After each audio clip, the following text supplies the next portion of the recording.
Bonjour, je m'appelle Céline Lalou, je suis coach et instructeur en ennéagramme positif et je réalise cette vidéo aujourd'hui pour vous communiquer la chose suivante. Il est absolument indispensable et nécessaire de prendre soin de soi. Je dis ça avec un énorme sourire parce que ça paraît tellement évident.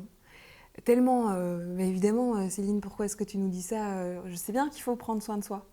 Mais en fait, nous sommes tellement nombreux à pas le faire. Et moi, à commencer par moi-même, on passe son temps à se raconter qu'on n'a pas le temps, qu'il faut prendre soin des enfants, qu'il y a trop de travail, que mon mari n'aime pas si jamais je pars faire trop de soirées entre copines. On passe son temps à se raconter des excuses pour ne pas prendre soin de soi. Et il y a un tas de très bonnes raisons pour ça. La culpabilité, hein. C'est facile de se dire que derrière le fait de prendre soin de soi, quand je prends du temps pour moi, je ne suis pas en train de le passer avec mes enfants. Et en plus, mes enfants, mes pauvres enfants, qu'est-ce qu'ils vont faire sans moi pendant que je suis en train de prendre un moment pour moi à faire ce qui est important pour moi? Parce que nos enfants, évidemment, ils ne vont pas nous dire « Maman, tu sais, il faudrait que tu arrêtes de te sacrifier pour nous. » Bah non, ils sont formatés pour prendre tout ce qu'on va leur donner. Et c'est très très bien, c'est un système qui fonctionne très bien. Seulement, il va falloir qu'à un moment donné, on puisse se dire, ok, maintenant, moi je vais prendre du temps pour moi.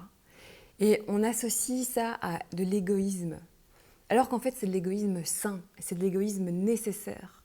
Parce que si on ne met pas une partie de sa vie qui est dédiée à avoir du temps relax, à aller voir éventuellement un thérapeute, à juste se détendre et à sortir de sa vie, on va développer nécessairement un ressentiment à l'égard de tout ce qui nous empêche de le faire. En fait, il n'y a rien qui nous empêche de le faire. Il n'y a que nous-mêmes qui le faisons. Et on arrive évidemment à se trouver 150 excuses. Il y a des oui mais et des oui mais à tous les coins de rue. Alors qu'il s'agit en fait à un moment donné de prendre ses responsabilités, de trouver des solutions pratiques, et il y en a toujours. J'entends beaucoup de gens qui me disent mais c'est pas possible, alors qu'une fois qu'on commence à explorer ensemble les possibilités réelles qu'elles ont à leur disposition, on en trouve énormément.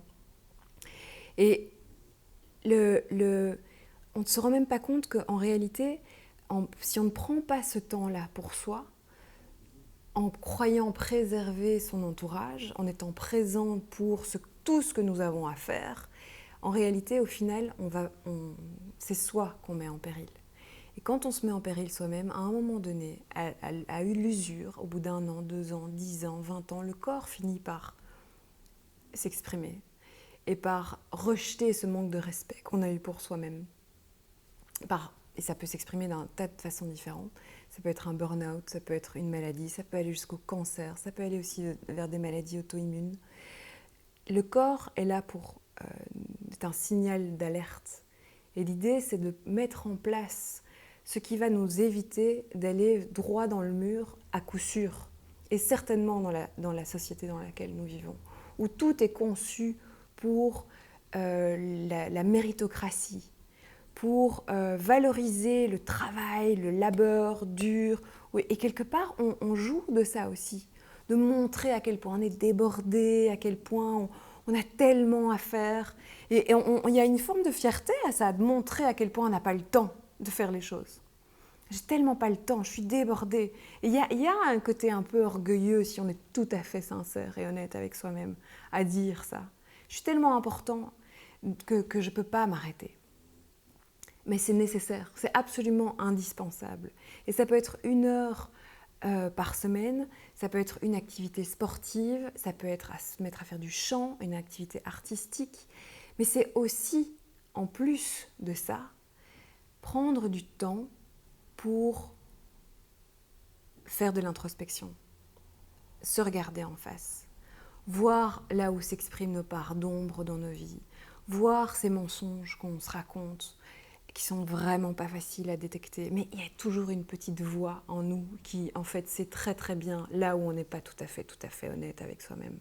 Mais c'est d'oser les regarder et d'aller encore un pas plus loin et de prendre les dispositions nécessaires, pratiques, qui nous permettront d'arrêter, de sortir, peut-être de sortir d'une relation qui n'est pas bonne pour nous, peut-être d'arrêter un travail qui n'est pas bon pour nous, peut-être de réorganiser, d'ajuster des choses très très très pratiques dans notre vie.